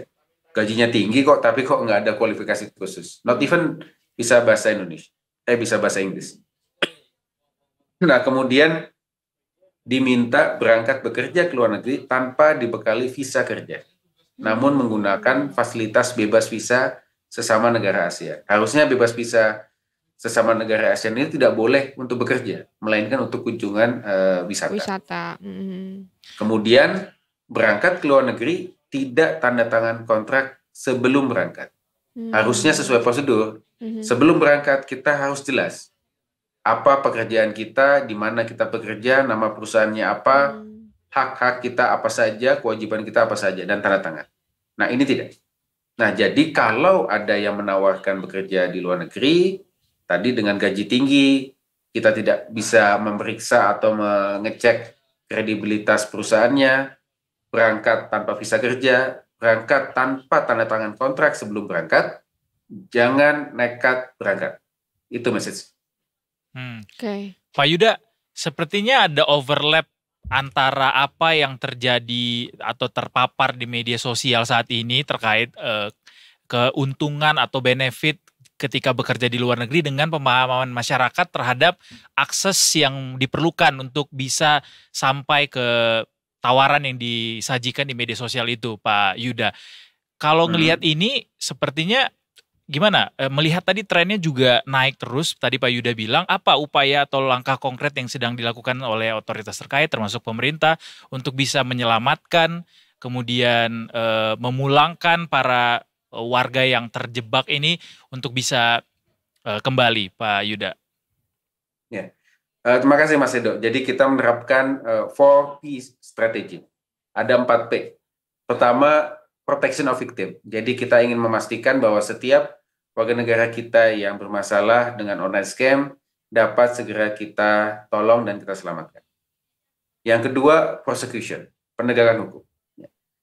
Saya sampaikan di sini bahwa warga negara kita yang terlibat online scam itu tidak semuanya korban. Kami mendapatkan informasi bahwa ada warga negara kita yang menjadi pelaku. Jadi gitu. Mereka aktif ya bekerja dalam sindikat ini, mereka aktif merekrut ya, mereka kemudian yang justru malah menekan sesama WNI di sana. Ya, melakukan eksploitasi. Jadi pelakunya justru Indonesia. Ya. Nah, kemudian yang ketiga prevention. Ya, pencegahan. Bagaimana langkah-langkah pencegahan bisa aktif kita lakukan sejak dari dulu. Yang terakhir, partnership, kerjasama. Ya, kerjasama baik di tingkat nasional maupun di tingkat bilateral, tingkat kawasan maupun global. Kasus online scam ini tidak unik dihadapi oleh Indonesia saja. Jadi berdasarkan data dari Regional Support Office Bali Proses, ada 59 negara ya, yang merupakan asal dari korban-korban online scam yang ada di wilayah Kamboja, Myanmar dan sekitarnya. Jadi ini sudah menjadi masalah global. Jadi langkah-langkah kerjasama regional dan global juga terus kita dorong. Antara lain melalui keketuaan ASEAN kita pada tahun lalu, di mana kita sudah berhasil mendorong ASEAN Leaders Declaration on Combating Trafficking in Person Caused by the Abuse of Technology. Jadi memang deklarasi ini kita desain khusus untuk menangani kasus-kasus online scam. Langkah-langkah tadi itu ada bottleneck nggak Pak? Atau tantangan apa yang ditemui ketika berusaha melakukan strategi yang sudah dipaparkan sama Pak Yuda tadi? Apa bottlenecknya Pak ketika ditemukan di lapangan, Pak Yuda? Ya, pertama kalau untuk protection of victim ya, terkait lagi ini masalah akses tadi kami sampaikan, khususnya yang ada di Myanmar, karena otoritas Myanmar tidak memiliki jangkauan hingga ke Myanmar. Ini memang tantangan terbesar kita. Setelah prosecution ya, kita melihat ya ada beberapa korban TPPO yang sudah kita selamatkan dan kita pulangkan tidak mau lapor kepada kepolisian. Karena yang merekrut ini sebetulnya lingkaran terdekat dia. Ada yang tetangganya dan sebagainya. Jadi mereka takut atau segan melapor. Nah, kemudian terkait dengan prevention, tantangan kita adalah kesadaran masyarakat. Kami mencatat ada kasus berulang. Ini yang menarik nih Mas. Jadi ada dari 3.703 yang sudah pulang ke Indonesia tersebut, ada yang berangkat lagi ke luar negeri dan bekerja di jenis perusahaan yang sama. Jadi ini kami bisa share di sini bahwa pada bulan Agustus tahun 2022, Ibu Menlu, Bu Retno, melakukan diplomasi langsung tingkat tinggi ke Kamboja pada saat itu. Bertemu dengan Mendagri Kamboja dan juga bertemu dengan Kepala Kepolisian Kamboja. Meminta untuk menyelamatkan ratusan warga kita yang bekerja di online scam yang ada di Sihanoukville pada saat itu. Ratusan sudah bisa diselamatkan, kita sudah charter 1 flight khusus untuk memulangkan mereka. Kemudian pada saat itu status mereka kan overstay harusnya ya. Jadi mereka kena denda imigrasi. Kita kembali melakukan diplomasi kepada otoritas imigrasi Kamboja.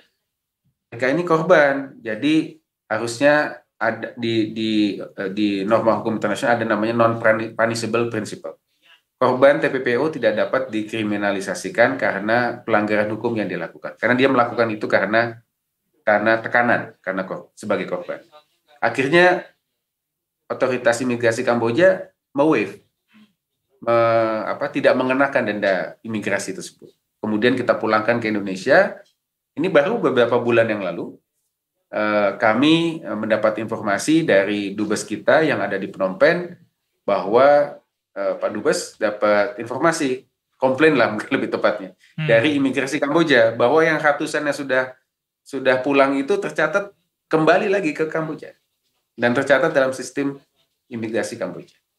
Nah ini tantangan kita di lapangan. Ya, bagaimana kalau yang sudah pernah mengalami kan artinya dia sudah punya informasi harusnya ya. Yeah. Jangan kembali lagi. Nah ini kan kembali lagi tadi, jangan nekat. Kami sangat paham sekali ya. Ada beberapa kerentanan yang mereka hadapi di dalam negeri, yaitu salah satunya adalah kerentanan ekonomi.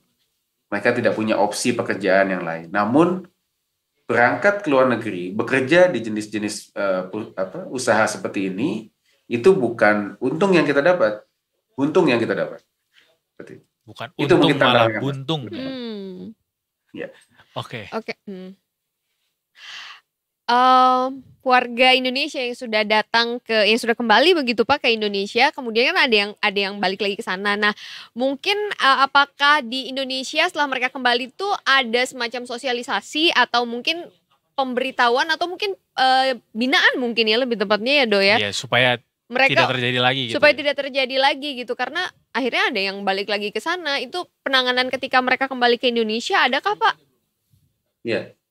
Betul sekali Mbak Mei. Jadi sesuai dengan SOP yang sudah kita bangun, kami memiliki MOU 9 kementerian lembaga untuk penanganan korban TPPO dari luar negeri. Jadi ketika perwakilan RI telah melakukan pendampingan ya di luar negeri, kemudian kita fasilitasi repatriasinya ke Indonesia, kami akan serah terimakan korban TPP tersebut di entry point di Indonesia kepada Kementerian Sosial untuk proses rehabilitasi dan reintegrasi ke daerah asal masing-masing.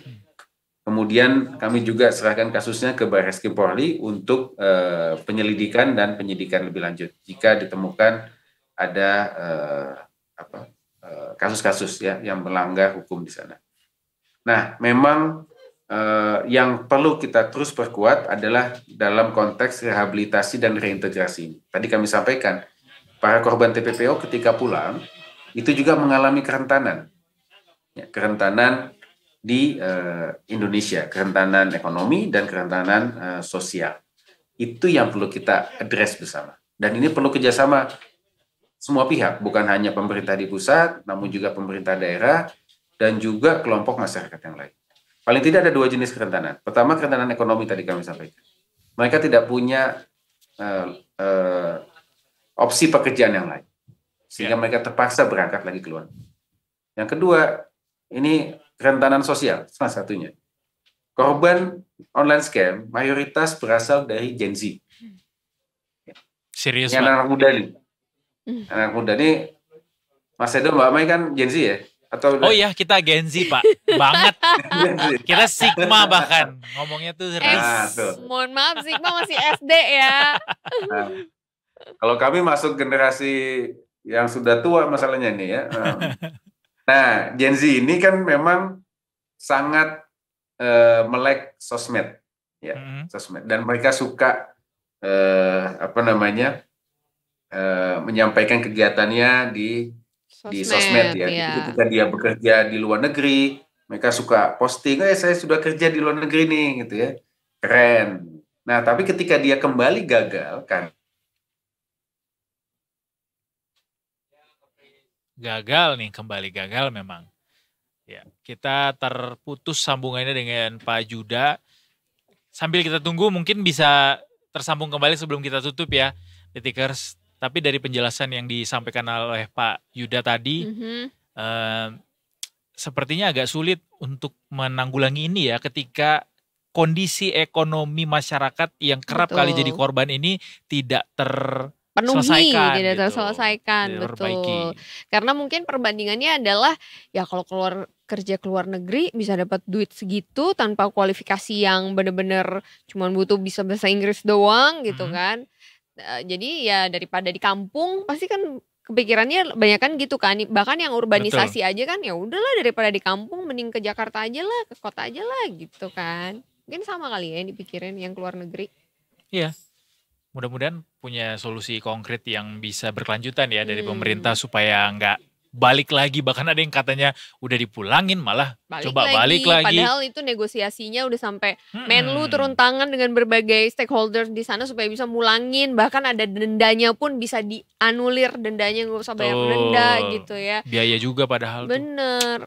Apa mungkin karena ini juga kan terkait dengan kripto gitu kali ya Do ya. FOMO kali orang-orang jadi para Gen Z ini mikir kalau urus kripto bisa dapat lebihan kali atau apa. Tapi gue surprise gitu. sih tadi dibilang Gen Z itu yang banyak terjebak.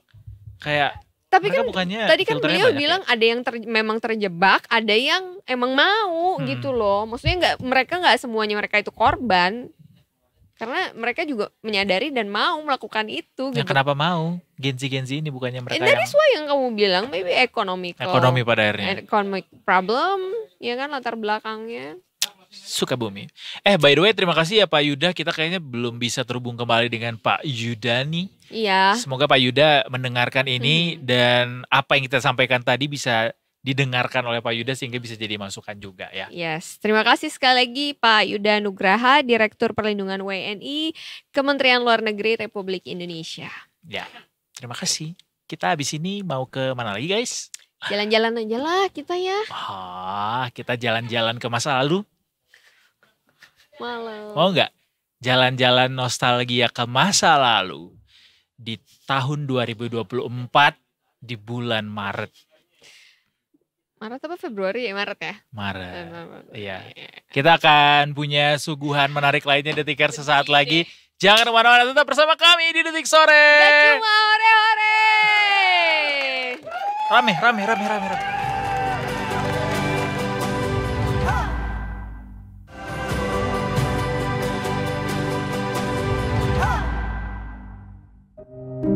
Detik Sore. Mana tagline-nya?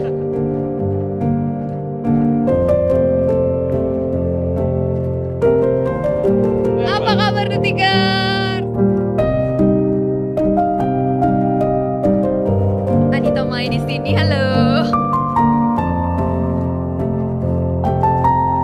Oke, kita balik lagi di Detik Sore.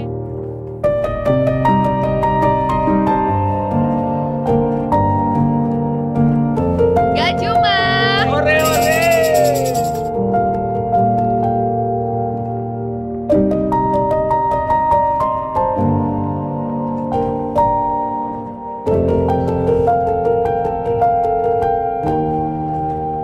Ayo berperjuangan, Anita Mai pamit.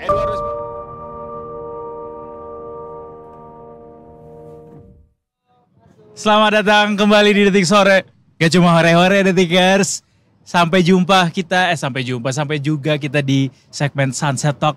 Kali ini tapi saya agak beda ya, sendiri ya. It's kind of hard to say this, but let's keep it on anyway. Kita hari ini akan menyampaikan kata perpisahan dengan orang yang sudah menemani program ini dari awal sekali barengan sama saya.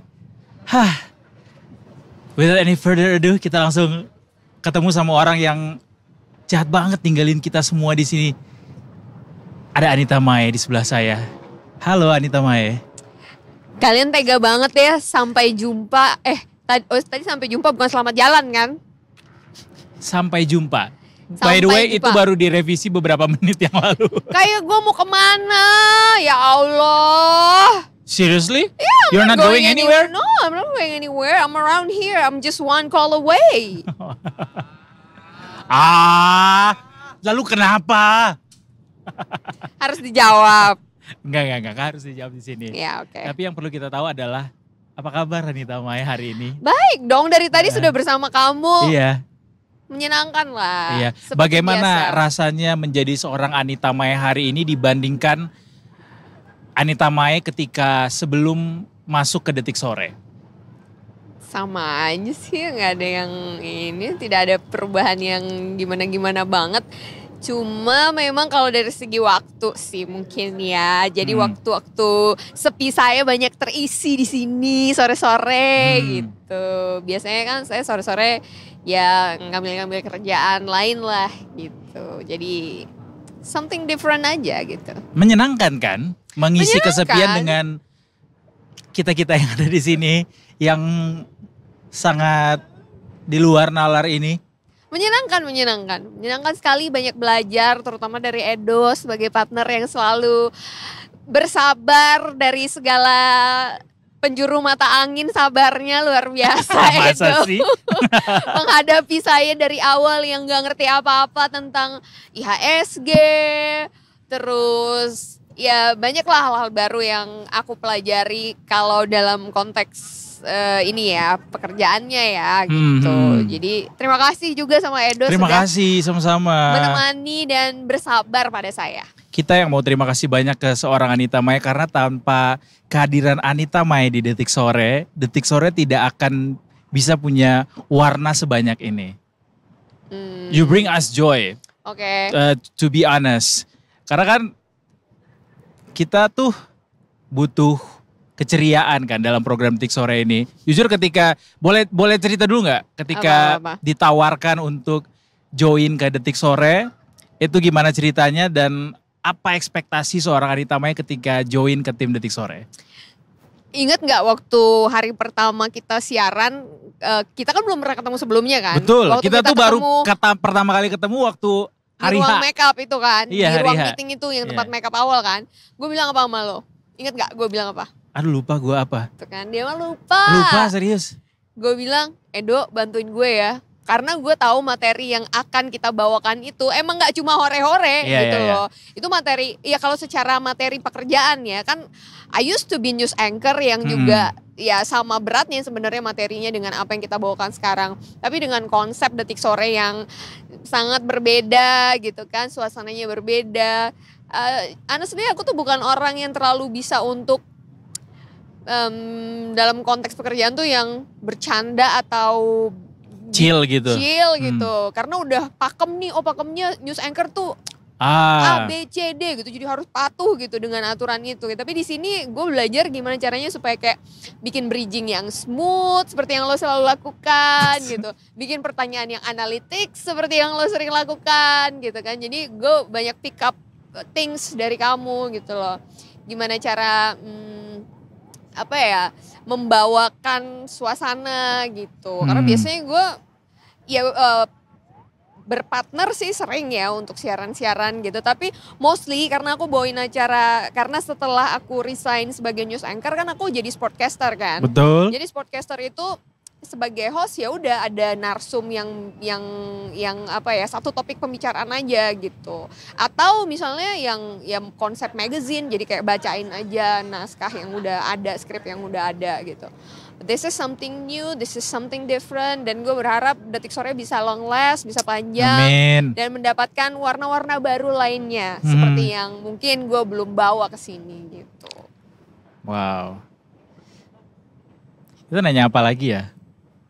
Banyak sih, kayak Detik Sore ini kan tadi lo bilang bahwa ini adalah hal yang baru lagi, belajar baru lagi karena belum pernah ngebawain supaya chill, berita yang kaku ini dibawain supaya lebih chill gitu kan. Jujur itu juga PR sih buat gue, sama-sama belajar kita di sini. Dan makin kesini kan semakin chill dong tentunya dengan seiring berjalannya waktu. Tapi ada nggak yang jadi beban? Bukan jadi beban, jadi kayak ini belum bisa tantangan yang belum bisa diselesaikan gitu. Di sini? Sampai saat ini ya. Ada nggak yang mau di-share? Tantangan yang belum diselesaikan apa ya? Kayak nggak ada, bukannya aku ngerasa ini gampang banget gitu, enggak sih. Kan tadi aku udah bilang tuh emang namanya kita berproses kan, belajar terus menerus. Even though misalnya pun aku masih terus melanjutkan ini, pasti next week and another day lagi ke depannya gue pasti akan belajar hal-hal baru lagi gitu loh. Jadi I think tantangan tuh akan selalu ada seiring dengan berkembangnya program ini, berkembang diri kita sendiri juga. Dan gak gitu. cuma di gimana cara blend in sama programnya, juga termasuk tantangan-tantangan lain yang dari eksternal, internal gitu yang bikin lo juga harus punya kerikil-kerikil mungkin untuk menuju ke acara ini gitu. Pastilah ada itu. Salah satu yang gue rasain lumayan berat adalah perjalanan sih. Menumpuk ke sini. Iya. Tapi satunya ya. Sebelumnya juga gitu gak sih? Dulu waktu masih di news anchor secara atau? waktu ya, secara waktu. Biasanya gue tuh dapet jam kerja, kalau sport tuh kan biasanya kalau gak tengah malam pagi buta tuh. Jadi traffic masih aman, nyaman, gak perlu pakai transportasi umum, udah kayak cepet gitu tektokan pulang ke rumah atau berangkat. Ya itu sebenarnya tantangan kecil aja sih Dok, karena kan ada Pak Jaka, my man, driver yang selalu jemput aku. Pak Jaka nonton ini? Pak Jaka, tadi kita aku sama udah Pak Jaka, farewell duluan tadi? Udah farewell duluan, terus kemarin kita makan mie ayam bareng. Oh iya, kan udah kan, setelah makan nasi Padang itu? Iya, setelah makan nasi Padang, terus aku ajak Pak Jaka makan mie ayam, terus dia sedih. Ya Mbak Mae, saya besok jemput siapa dong katanya. Tapi belum tentu juga sih, saya disuruh jemput lagi katanya. Pak Jaka mau pergi juga? Jangan dong. Lah dong. Ada gak lagi yang mau di-share soal memori mungkin atau kenangan yang paling diingat selama berapa episode kita udah jalan? 118 episode, 100 lebih episode. Apa? Ada gak memori yang kayaknya jadi core memory di kepala seorang Anita Mae? Banyak sih ya, kalau core memory kan tiap hari kita ketemu narsum yang berbeda, kita ketemu topik yang berbeda, ngebahas hal-hal juga yang update trending yang hari itu gitu. Jadi ya banyak banget sih Dok. Salah satu deh yang paling berkesan mungkin di ingatan. Mungkin yang nungguin Warren Hugh ya. Warren who? Warren who? Oh mungkin itu kali yang beda kemarin pas Agustusan, pas 17 Agustus. Oh iya iya. Kan kita dandan tuh pakai baju apa? Kostum ya. Pakai kostum. Cosplay. Cosplay Sri Kandi. Ya, Edo jadi Pak Raden. Karena juga datangnya juga harus jauh lebih cepat daripada yang biasanya kan. Dan itu kan hari libur, hari Sabtu. Betul. Jadi ya 17 Agustus anyway sih. Kalau pengalaman yang kurang mengenakan? Jujur. Dari sekian ratus hari, 100 lebih hari gue jalani bersama lo, lo cuman menyebalkan 1 kali. Apa Ada itu? 1 hari lo amat sangat menyebalkan, tidak kooperatif dan sangat annoying. Apa itu, kapan? Gue juga lupa Gue gak tepatnya menyadari kapan lagi. sih. Gue lupa tepatnya kapan, tapi dari sekian banyak itu Gemini lo hari itu hilang. Tidak bersahabat. Tidak bersahabat sama sekali, Masa sih? sangat tidak kooperatif. Itu kapan ya? Coba diingat-ingat lagi. Aduh lupa sih. Biar gue ada kapan pledoi ya. juga nih. Lupa juga sih Apa, gue kapan itu ya. Awal-awal atau Kayaknya pertengahan? mungkin saat Atau kita baru-baru ini? saat kita memasuki masa-masa Jenuh. jenuh kayaknya, Iya. masa-masa letih kayaknya tuh. Tapi emang kerjaan tuh apalagi ini kan rutinitas tiap hari ya. Ada aja masa jenuhnya kan. Apalagi setelah sudah menjalani sekian lama, ada aja masa jenuhnya. Kalau lo sendiri cerita deh, gimana caranya seorang Anita Mae supaya bisa melawan rasa jenuh terhadap rutinitas? Nih, gue cerita dulu dikit aja ya. Apa? Latar belakangnya nih. Gak usah jauh-jauh lah. Ketika gue jadi karyawan. Jadi karyawan kan ya di sini di Transcorp kan 5 tahun gue sempat jadi karyawan di Transcorp lah ya, di salah satu perusahaannya gitu. Akhirnya setelah 5 tahun gue memutuskan untuk resign. Kenapa? Karena pertama goals gue sudah achieve. Ada 2 goals yang gue usahakan saat itu dan udah achieve dua-duanya. And then gue berpikir bahwa gue pertama kali, ini seumur hidup gue ya Dok, gue baru 2 kali jadi karyawan. Sepanjang karir gue cuman 2 Selebihnya kali. freelance? Selebihnya freelance. And then? Pertama jadi karyawan bank dulu sebelum gue datang ke Jakarta. Terus jadi karyawan di Transcorp. Kenapa gue lebih memilih freelance? Karena gue tahu diri. Gue tahu gue tuh orang yang pertama mungkin bisa dibilang rebel. Kalau dibilang suka tantangan, iya suka tantangan. Dan gue lebih menikmati kegiatan outdoor. Karena gue dari awal karir gue jadi presenter acara traveling, gue jadi presenter acara kuliner, gue jadi presenter acara sport yang juga banyak meliput kemana-mana. Bahkan waktu itu sempat sampai ke Jepang, gue liputan J-League waktu itu. Jadi I love my job so much as a newscaster gitu, sebagai terutama sportcaster ya. Terus ketika gue jadi karyawan selama 5 tahun gue memutuskan untuk resign, artinya gue mau menikmati my free time as I like gitu loh. Gue mau menikmati waktu gue ya yang gue mau kerjain gue kerjain. Gue pengen kerja juga dengan happy tanpa tuntutan yang tanda kutip mungkin saat itu lumayan berat ya saat gue jadi karyawan saat itu ya. Jadi bisa dibilang Anita Mae menjadi seorang Anita Mae seutuhnya ketika dia kerjanya di luar. I think so. Kalau di dalam tuh kayak ada yang tertahan. Ada yes. Kalau di dalam tuh kayak. Is that also the reason why you leave us? Ini kan kita Sunset Talk setiap hari juga ada di luar ya. Jadi kayak lumayan menghirup udara segar. Oh terima kasih terhadap segmen ini ya. Ternyata segmen ini yang cukup menguatkan Anita Mae bisa bertahan sampai 100 episode lebih. Iya. That's why you always call this segment kayak our most favorite segment gitu. Ya, most favorite segment itu pertama. Abis itu kalau misalnya ditanya kenapa meninggalkan sih, actually I'm not living anywhere ya. I'm just kayak gue bilang I'm just one call away. Whenever you need me, sebenarnya you can call me anytime gitu. Tapi maybe enggak untuk yang rutinitas kayak Senin sampai Jumat. Not for that routine gitu loh Dok.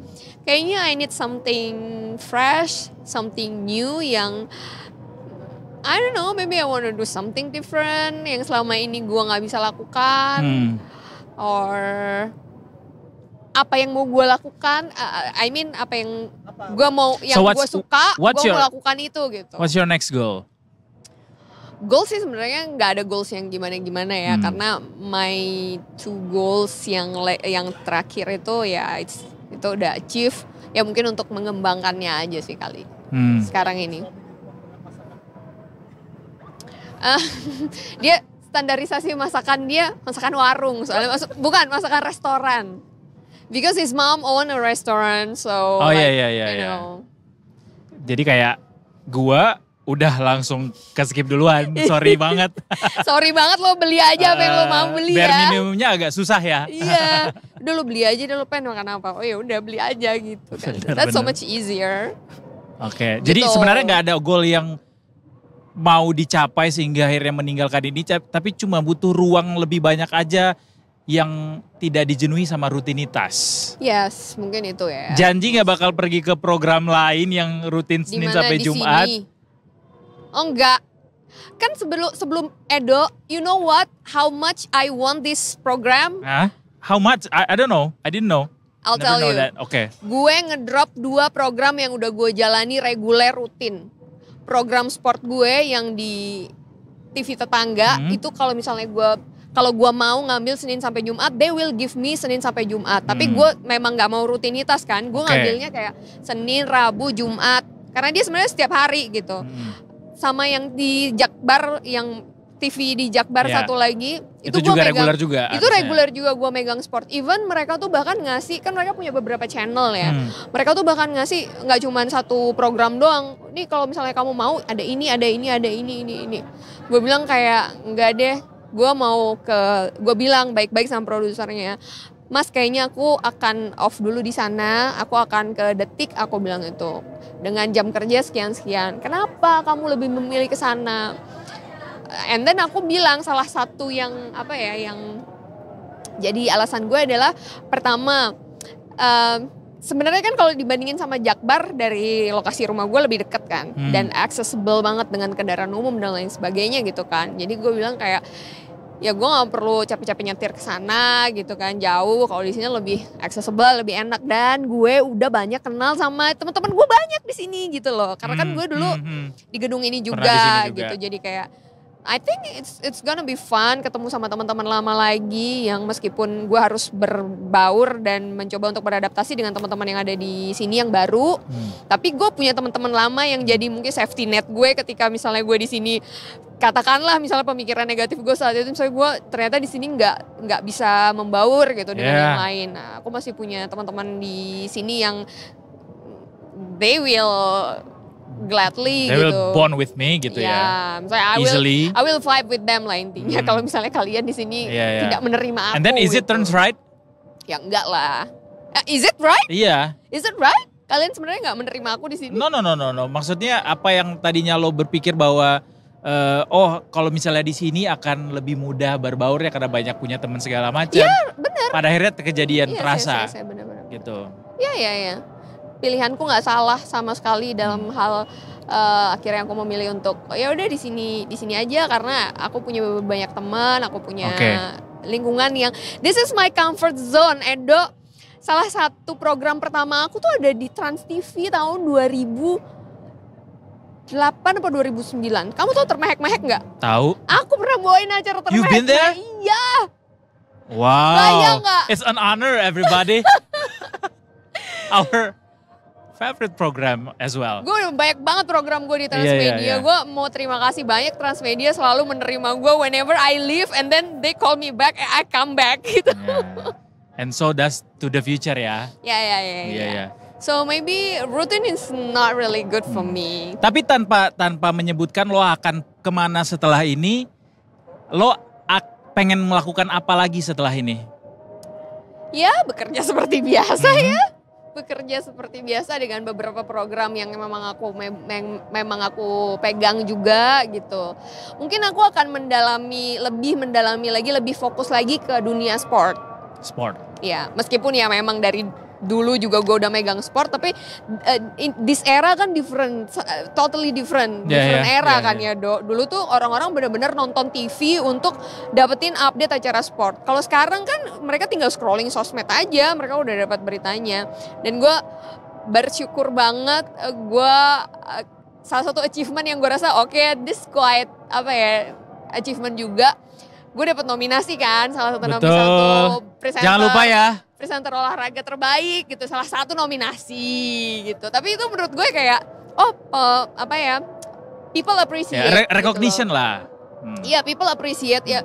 No matter menang atau enggak, itu kan karena terpilih dari sekian banyak orang tuh kan ya merasa it's an honor for me gitu. Jadi mungkin kalau lo tanya apa yang lo mau lakukan, I don't know, mungkin aku mendalami dunia sport lebih banyak, lebih mungkin aku akan memberanikan diri untuk lebih memberikan dalam tanda kutip jadi komentator mungkin, nggak cuma jadi host aja gitu.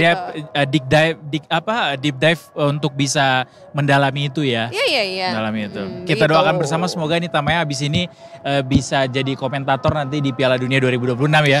Ngomentarin Indonesia lawan Argentina kayaknya. Indonesia lolos dong 2026. Amin, lolos ya. Lawan Jepang dulu nih kita grup kualifikasi grup lolos ini. Lah kayaknya. Iya. Itu sih mungkin singkatnya, and I don't know future, we don't know future. Tapi itu satu yang kita garis bawahi adalah you're just one call away. Kalau memang nanti diminta untuk hadir lagi, selalu bersedia dengan tangan terbuka. Yes, of course. I love you guys. Langsung di tag sekarang. It's another opportunity anyway. Enggak gitu juga kayaknya. Seminggu sekali boleh lah. Kata Mas Yansa, udahlah gak usah lah, ngapain lu, seminggu sekali doang. Terakhir deh, Kak Anita Maya yang terhormat, yang tersayang dan yang terbaik. Kasih pesan, karena lo paling tua kan di sini. Wah parah ya Dok. Kasih pesan buat kita semua adik-adik lo yang di sini. Mulai dari tim Detik Sore ya, yang Mas Yansa, ada Irma, ada Jai, sebagai kreatif ada Gunardi, terus ada gua juga. Kasih dong pesan ke kita satu-satu sesuai job desk kita masing-masing, please. Sesuai job desk masing-masing. Ya kalau satu-satu kayaknya. Ya kan lo punya kesan terhadap masing-masing. Lo nanya kesan bukan. Kesan atau pesan lah. Apa ya?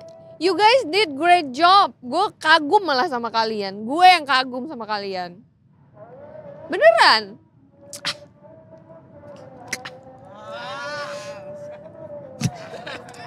We know that. Beneran, gue yang kagum sama kalian. Kalian solid pertama, habis itu aku bekerja dengan tim cukup banyak kayak setiap pekerjaan aku tuh timnya lumayan gede. Apalagi kalau traveling kan timnya banyak banget tuh, gimana harus bonding satu sama lain, saling menghargai dan segala macam. Kalian tuh punya chemistry yang sangat luar biasa sih. Masa sih? Iya. Lo gak tahu aja cakar-cakarannya mereka di belakang kayak apa. I think it's one of the process sih kayaknya. Kalaupun mereka di belakang gontok-gontokan untuk misalnya lagi ngebahas topik atau apa yang layak naik dan lain sebagainya. Paling sekitar itu kan. Gak mungkin kalian berantem untuk hal-hal lain, ngerebut cewek, berebutan cewek gitu enggak kan? We never know. Tapi yang sebelum-sebelumnya gak pernah kan? Enggak. Yakin? Enggak. Itu apalagi? aja sih, nggak ada pesan khusus. Nggak ada. Mungkin harapan kali ya. Harapan boleh. Gue harap Detik Sore bisa itu tadi, bisa panjang episodenya, bisa memberikan, mungkin bahkan bisa lebih berkembang lagi segmen-segmennya dengan host baru, bisa menghadirkan warna baru dan mungkin jadi satu proses baru lagi buat Detik Sore untuk jadi lebih besar lagi. Lebih banyak iklannya gitu dong.